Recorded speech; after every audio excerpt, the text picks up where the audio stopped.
ठीक है, सारे बच्चे आ गए होप सो। तो पहले कल जो हमने थ्योरी पढ़ी थी उस पर कुछ और न्यूमेरिकल्स करेंगे, देन हम लोग डिफ्यूजन्स के बारे में पढ़ेंगे। ठीक है, तो फर्स्ट न्यूमेरिकल ये आप लोग को सॉल्व करना है। ठीक है, क्वेश्चन क्या है, which of the following gas will have density 1.8 gram per litre at 760 torr pressure and 27 degree Celsius. समझ में आया? कह रहा है कि कौन सा इसमें गैस है जिसकी डेंसिटी इतनी होगी at 760 torr pressure and 27 degree Celsius. अच्छा, इसमें क्या लगा सकते हैं पता है आपको? आपको याद करना है PM is equal to rho R T, आप जानते हो। अगर एम मोलर मास निकाल दो तो क्या आपको गैस को डिटेक्ट करना आसान हो जाएगा इनमें से? हाँ। रो की वैल्यू क्या है 1.8, आर की वैल्यू 0.0821, टेम्परेचर कितना है 27 मतलब 300 डिग्री केल्विन, और प्रेशर क्या है 760 टॉर है। तो आपको पता है 760 टॉर को किससे डिवाइड करोगे? 760 से, तो क्या जाएगा आपका एटीएम आ जाएगा, मतलब ये 1 हो गया। अब इसको मल्टीप्लाई कर दो, you will have your answer. तो क्या होगा आंसर, उस हिसाब से करो। Next question, question number 2 solve करो और आंसर बताते जाओ, है ना। क्वेश्चन नंबर 3 आपको गिवन है 10 gram C2H6 is filled in a bulb of 1 liter capacity which can withstand a maximum pressure of 10 atm. At what temperature will the pressure of the gas reach the bursting limit? किस temperature पे वो जो है bursting limit पे पहुंच जाएगा? क्या लगाओगे फॉर्मूला, क्या होगा आंसर, खुद सोचो और बनाओ।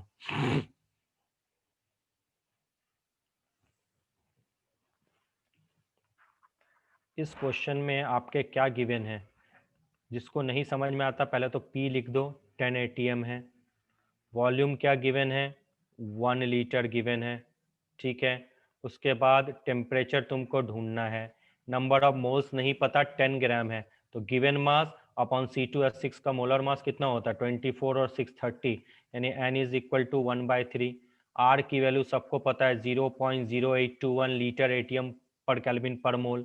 तो टेम्परेचर क्या हो जाएगा, आपको पता है PV is equal to NRT होता है, तो temperature is equal to PV upon NR होगा। पी कितना है 10, वी कितना है 1, एन की वैल्यू 1/3, आर की वैल्यू 0.0821।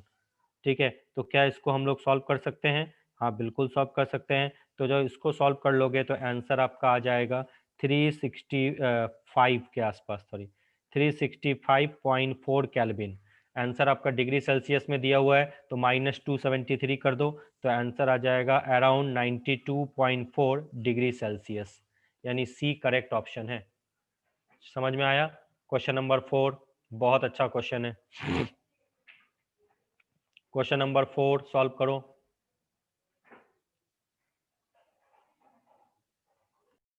ऐसा समय बर्बाद मत करो। क्वेश्चन नंबर 5, जब तक प्रैक्टिस नहीं करोगे थियरी की तब तक आपको पता कैसे होगा कि किस टाइप के क्वेश्चन आ सकते हैं। When a gas is heated from 25 degree Celsius to 50 degree Celsius at constant pressure of 1 bar, then its volume increases. अब कितना वॉल्यूम है, प्रेशर इसका आपका कांस्टेंट है, तो बोलो वॉल्यूम कितना इंक्रीज करेगा। नेक्स्ट क्वेश्चन, क्वेश्चन नंबर 6 देखो, सॉल्व करो और आंसर बताओ। ज्यादा टाइम मत लो, जल्दी जल्दी करो, है ना।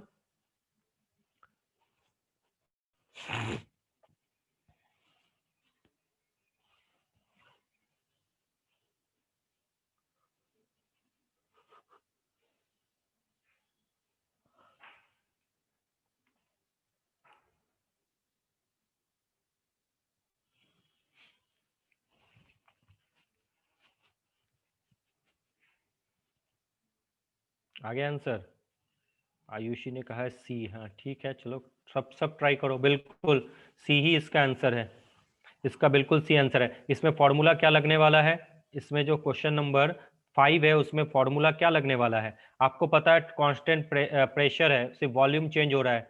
तो आपको वॉल्यूम पता है V1 upon T1 is equal to V2 upon T2। तो बोला वॉल्यूम कितना होगा, माना V1 को V मान लो, तो V upon T1 is equal to V2 upon T2। तो V2 बताओ कितना होगा, V से कितना ज्यादा इंक्रीज किया, तो न्यू V2 बता दो कितना हो गया। अब T1 आपका कितना 25 की जगह क्या लिखोगे 298 केल्विन, और 50 की जगह क्या लिखोगे 298 में और 25 ऐड कर दो, आंसर आ जाएगा। C is the correct option. Question number 6, question number 6 बहुत अच्छा क्वेश्चन है। क्वेश्चन नंबर 6 का क्या आंसर होगा? अच्छे से देखो, a bubble volume V1 is at the bottom of the pond at 15 degree Celsius and 1 atm pressure. यानी आपका P1 गिवन है कितना 1.5, V1 गिवन है मतलब V1 मतलब V1 ही गिवन है, और टेम्परेचर T1 गिवन है 15 डिग्री सेल्सियस, 15 डिग्री सेल्सियस मतलब 288 केल्विन गिवन है। और उसके बाद P2 आपका कितना गिवन है 1 atm। इस बार V2 आपका पता नहीं, मतलब V2 को V2 ही मान लो, इसी के बीच में तो रिलेशन निकालना है। और T2 आपका क्या है 298 केल्विन, यही तो गिवन है, यही सारा डेटा आपके पास गिवन है। तो अब आपको पता है ये जब तीनों डेटा गिवन होता है तो एक ही फॉर्मूला तो आपका यूज होता है। वो फॉर्मूला क्या है, P1 V1 upon T1 is equal to P2 V2 upon T2। V1 और V2 का रेशियो ही तो निकालने पूछा है, V2 अपॉन V1 या V1 अपॉन V2 निकाल दो।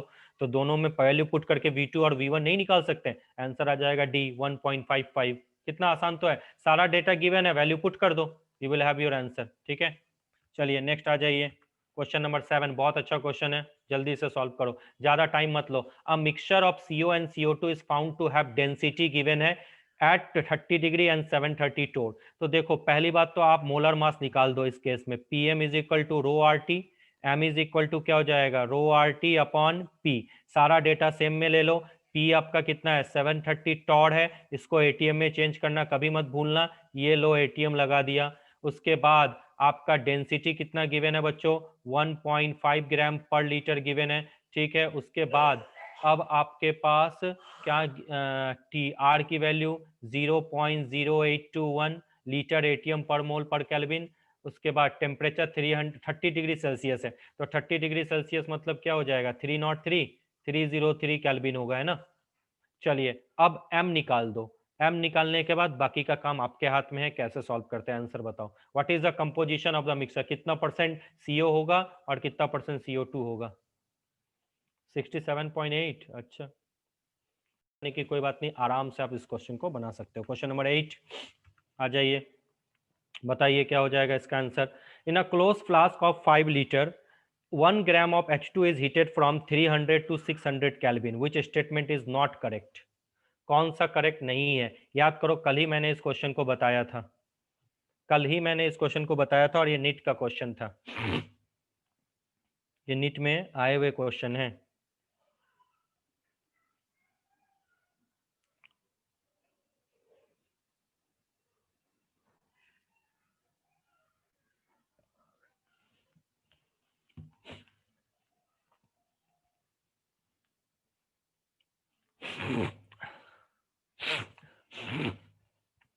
क्या हो जाएगा बच्चों इसका आंसर, ये बहुत अच्छी बात है, इसका आंसर याद करो मैंने बताया था, क्लोज वेसल हो तो आपको पता है V कांस्टेंट और N कांस्टेंट होता है, तो नंबर ऑफ मोल्स कैसे चेंज हो सकते हैं, यही ऑप्शन होगा ना, क्लोज फ्लास्क है ना, याद करो कल बताया था, याद आया होगा तो हो जाएगा। Now next question number 9, question number 9 बताओ, विच of the following mixture of gas does not obey Dalton's law of partial pressure. कल ही मैंने बताया था कौन से gas Dalton's law of partial pressure को ओबे नहीं करते, जहां पे मिक्सिंग हो जाए, अगर गैस आपस में मिक्स करके कंपाउंड बनाने की टेंडेंसी रखते हैं तो उस जगह पे जो होते हैं आपका Dalton's law of partial pressure follow नहीं होगा। तो किस जगह पे मिक्सिंग हो सकती है, देखो आराम से, CO2 और हीलियम, ये कैसे हो सकता है, CO2 और हीलियम कैसे हो सकता है, सोच के बताओ।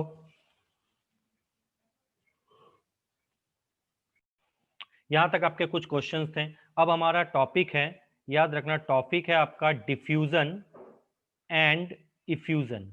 देखो डिफ्यूजन और इफ्यूजन थोड़ा स्लाइट डिफरेंट टर्म्स हैं, और इसी पे आपको बताया था ग्राहम्स ने कि डिफ्यूजन और इफ्यूजन का रेट किस पे डिपेंड करता है। देखो अगर सपोज करो कोई गैस चेंबर है, इस तरीके से कोई गैस चेंबर है, और इस पे तुमने एक छोटा सा होल कर दिया, और यहाँ इस गैस चेंबर में गैस थे, तो इन गैस का स्केप आउट हो जाना, ठीक है, इस गैस का स्केप आउट हो जाना इज कॉल्ड इफ्यूजन, याद रखना, the escaping out of a gas through the hole of the container is called effusion. और डिफ्यूजन क्या होता है, the intermixing of the gas, to form homogeneous mixture is called diffusion. याद रखना, दोनों term सुनने में सेम लगता है लेकिन थोड़ा सा दोनों में डिफरेंस है। लिखिए, पहले डेफिनेशन लिख लीजिए, उसके बाद हम लोग आगे बढ़ेंगे। पहले लिखिए डिफ्यूजन का डेफिनेशन। ये आपने सॉल्यूशन चैप्टर में भी पढ़ा होगा कि डिफ्यूजन का क्या डेफिनेशन होता है। लिखिए, the ability of a gas, diffusion का definition, the ability of a gas to mix spontaneously, to mix spontaneously and to form a homogeneous mixture, and to form a homogeneous mixture is known as diffusion, is known as diffusion, is known as diffusion। और दूसरा definition लिखो, the process of mixing of gases, the process of mixing of gases by random motion, the process of mixing of gases by random motion of the molecules, the process of mixing of gases by random motion of the molecules is called diffusion। ठीक है, याद रखना। अब लिखिए effusion.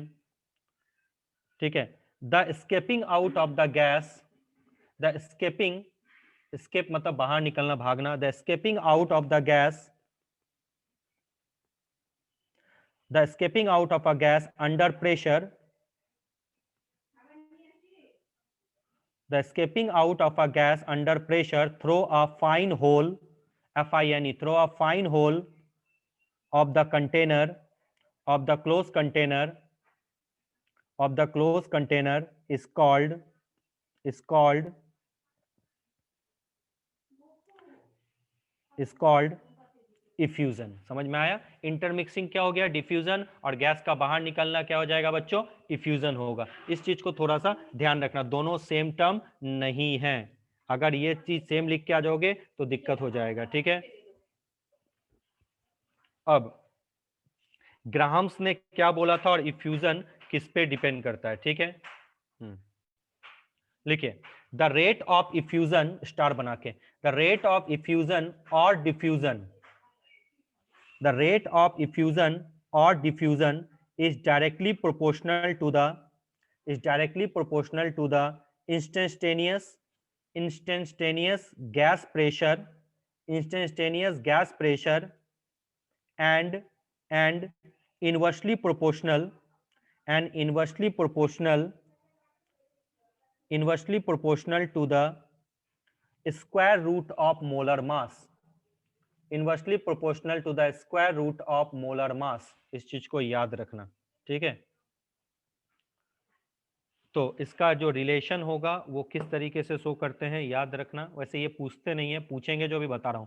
P2 is equal to P1 e to the power minus KT then upon root m, ये relation होता है।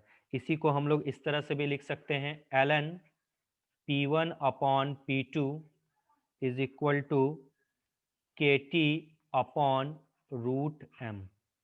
ठीक है, और इसका एक्सप्रेशन ऐसे होता है एक्चुअली प्रेशर के केस में, dP upon dP is equal to KP upon root m। जो अभी मैंने स्टेटमेंट बताया उसका इस तरीके से रिप्रेजेंटेशन करते हैं। न्यूमेरिकल में इसका अभी फिलहाल नहीं आने वाला है, न्यूमेरिकल में कैसे आएगा मैं आपको भी बताने वाला हूँ। ये आपका रिलेशन है, डिफ्यूजन और इफ्यूजन किस पे डिपेंड करते हैं। ठीक है, आपने ये लिख लिया होगा या लिख लो। अब आ जाता है ग्राहम्स ने क्या बोला था। अच्छा, इसका अगर ग्राफ बनाने बोले तो याद रखना, P और T के बिटवीन अगर ग्राफ बनाने बोले तो ये इस तरीके से ग्राफ होगा, और log P या ln P और T के बीच ग्राफ बनाने बोले तो इस तरह से। ग्राफ मैं आपको पहले ही सिखा चुका हूं। ठीक है, ये बस एक नॉर्मल सा आपका रिलेशन था, वो मैं बता दिया। अब आता है ग्राहम्स ने क्या बोला था। यहां से आपके न्यूमेरिकल शुरू होते हैं और यहीं से आपके क्वेश्चंस आएंगे। Graham's law of diffusion and effusion. ठीक है, या बोलो और इफ्यूजन। ठीक है, ग्राहम्स ने क्या बोला था, लिखो, स्टेटमेंट लिख लो। At constant pressure and temperature, at constant pressure and temperature the rate of, the rate of diffusion, the rate of diffusion और effusion, the rate of diffusion और effusion of a gas, of a gas is inversely proportional to, is inversely proportional to the square root of its density, inversely proportional to the square root of its density. अब यहां से आपका derivation शुरू होता है। तो क्या बोला था, R is inversely proportional to square root of density, या इसी को लिख सकते हो आर इज 1 डी या रो टू दी पावर 1/2। ये ग्राहम्स लॉ ऑफ डिफ्यूजन था। डी मतलब या रो मतलब क्या होता है बच्चों, डेंसिटी। अब दो गैसेस के टर्म्स में लिख लोगे तो क्या लिखोगे, R1/R2 इज इक्वल टू क्या हो जाएगा, ρ2/ρ1। और ये कब है, at constant temperature and pressure, यानी प्रेशर और टेम्परेचर का अभी फिलहाल कोई रोल नहीं है। ये आ गया। अच्छा, अब थोड़ा ध्यान से समझना बच्चों, R1 और R2 तो समझ में आ चुका। अच्छा, अब देखो इसका डेरिवेशन कैसे होता है। इस पे न्यूमेरिकल नहीं बनेगा, न्यूमेरिकल अब बनने वाला है। थोड़ा सा आप लोग डायरेक्ट लिख लेते हो, मैं थोड़ा सा, आपको पता ही है, थोड़ा बहुत जितना हो सकता है मैं डराइव कर देता हूं। ये D2 मतलब क्या, डेंसिटी ऑफ गैस 2, कोई भी गैस मान लो, अपॉन D1 मतलब क्या बच्चों, डेंसिटी ऑफ गैस 1। बिल्कुल। अब R1/R2 is equal to root under, मैंने लगा दिया इस जगह पे रूट अंडर, ठीक है। अब डेंसिटी ऑफ गैस 2, ठीक है, पहले से है, डिवाइडेड बाय, मैंने क्या कर दिया, अपने मन से डेंसिटी ऑफ हाइड्रोजन से डिवाइड कर दिया मैंने, डेंसिटी ऑफ हाइड्रोजन। बहुत अच्छी बात है। अब मैंने फिर से क्या किया, फिर से यहां डिवाइडेशन का साइन लगाया, बचा कौन आपका, डेंसिटी ऑफ गैस 1। ध्यान से समझना, डेंसिटी ऑफ गैस 1। और अब मैंने फिर से इसको डिवाइड किससे कर दिया बच्चों, डेंसिटी ऑफ हाइड्रोजन। अब मैं क्या, ये मैथमेटिकली मैं ऐसा कर सकता हूं, हाँ बोलोगे सर कर सकते हो, क्योंकि एक्चुअली ये और ये एक दूसरे को कैंसिल कर देते हैं ना, तो हम लोग कर सकते हैं, दोनों साइड हम लोग डिवाइड कर सकते हैं, इसमें कहीं कोई प्रॉब्लम नहीं है। चलिए बहुत अच्छी बात है, इस चीज को समझना। ये यहाँ पे अब थोड़ा सा याद करो, मैं आप लोग को कुछ बताया था क्या, density of gas upon density of hydrogen मतलब क्या होता है, वेपर डेंसिटी होता है। हाँ सर याद आ गया। तो ये दोनों का मतलब क्या, वेपर डेंसिटी ऑफ गैस 2, और नीचे वाले का मतलब क्या, वेपर डेंसिटी ऑफ गैस 1। या बहुत अच्छी बात है, R1/R2 इज इक्वल टू, आपको पता है वेपर डेंसिटी और मोलर मास में क्या रिलेशन होता है sir, 2 molar mass equal to 2 into vapour density. तो क्या मैं वेपर डेंसिटी ऑफ गैस 2 के जगह मोलर मास 2m2/2 लिख सकता हूं, और वेपर डेंसिटी ऑफ गैस 1 के जगह मोलर मास अपॉन 2 लिख सकता हूं। क्या 2 कैंसिल हो गया, हाँ सर। तो R1/R2 इज इक्वल टू क्या, M2/M1 आया। हाँ, अब यहां से आपका न्यूमेरिकल बनेगा, इस चीज को ध्यान रखना। तो कभी कभी क्या होते हैं, डायरेक्ट फॉर्मूला आप लोग को लिखा दिया जाता है, और डायरेक्ट फॉर्मूला लिखाने से मिस्टेक क्या हो जाता है, कभी कभी क्वेश्चन में डेंसिटी नहीं वेपर डेंसिटी पूछ देते हैं। अब पूछता है कि अगर वेपर डेंसिटी गिवन है तो रेट ऑफ रिएक्शन क्या होगा, या रेट ऑफ डिफ्यूजन क्या होगा। तब इस तरीके से आप ड्राइव करके सामने वाले को समझा सकते हो। और वैसे सामने वाले को समझाना है नहीं, नीट वाले को समझा देना, एग्जाम में सॉल्व करके आ जाना काफी है। ये कब कंडीशन हुआ, at constant temperature and pressure. ठीक है। अब अगर वॉल्यूम में थोड़ा सा चेंजेस हो जाए, ठीक है, अब वॉल्यूम के टर्म्स में कैसे डिफाइन करेंगे, अब नया टर्म्स देखो। तो वॉल्यूम के टर्म्स में आपको पता है कि रेट ऑफ डिफ्यूजन या बोल दो इफ्यूजन इज इक्वल टू हो जाएगा वॉल्यूम ऑफ गैस डिफ्यूज,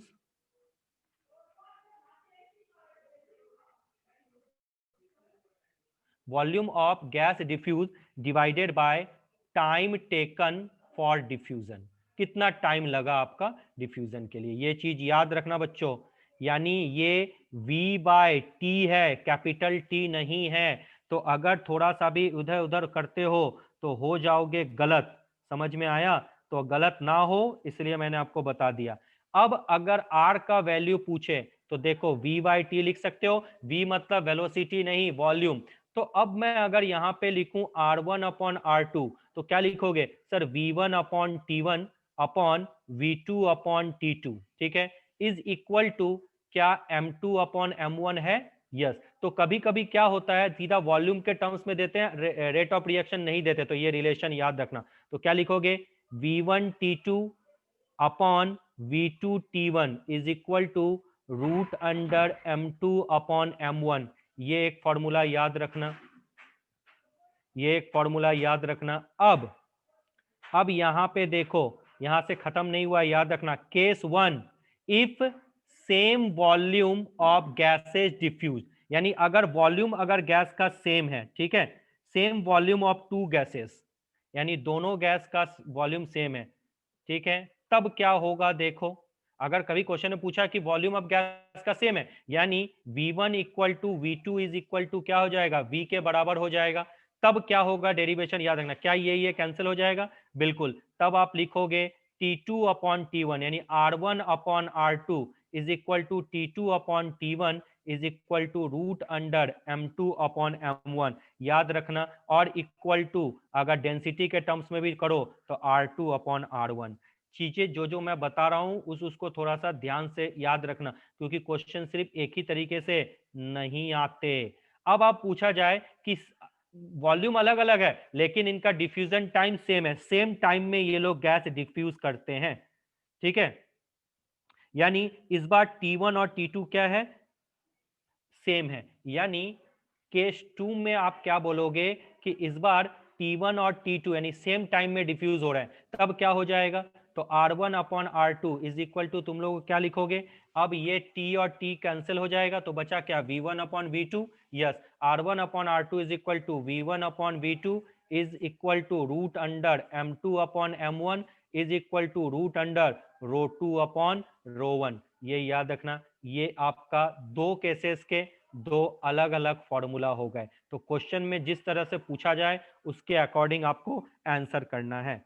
अब आपका आ जाए, अभी थोड़ी देर पहले मैंने बताया था टेम्परेचर का क्या इफेक्ट होता है, तो अभी आपने देखो प्रीवियस एक्सप्रेशन में मैंने बताया था, यहां आ जाओ थोड़ा सा, क्या बताया था इस एक्सप्रेशन में, ये देखो Kp upon D root under, यानी रेट ऑफ डिफ्यूजन जो होगा directly proportional to pressure and inversely proportional to square root of molar mass, ये था कुछ एक्सप्रेशन। हाँ, तो अब जो है नेक्स्ट आ जाए, अगर टेम्परेचर हो जाए तो लिखोगे R is directly proportional to P upon root M, so R1 upon R2 is equal to क्या लिखोगे sir, P1 upon P2 into M2 upon M1। तो देखो वॉल्यूम के टर्म्स में बता दिया, टाइम के टर्म्स में बता दिया, प्रेशर के टर्म्स में बता दिया। अगर इन सारी चीजों को आप मेमोराइज कर लो या आप अपने दिमाग में भी थोड़ा बहुत रख लो, तो आपसे हर टाइप का न्यूमेरिकल बन जाएगा रेट ऑफ डिफ्यूजन से रिगार्डिंग। कोई प्रॉब्लम है, किसी को प्रॉब्लम है?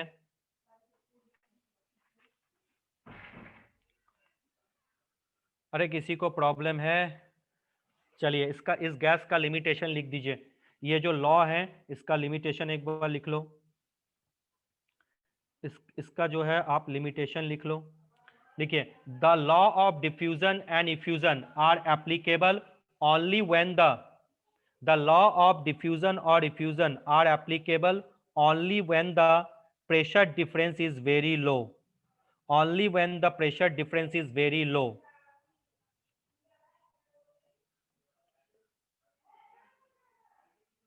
ठीक है, फिर नेक्स्ट लिखो, the rate of diffusion and effusion, the rate of diffusion and effusion are not constant throughout the time interval.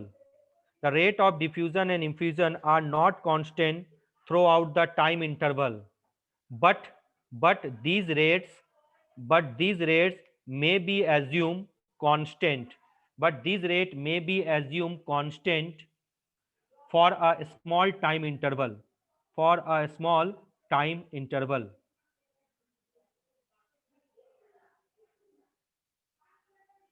ठीक है, अब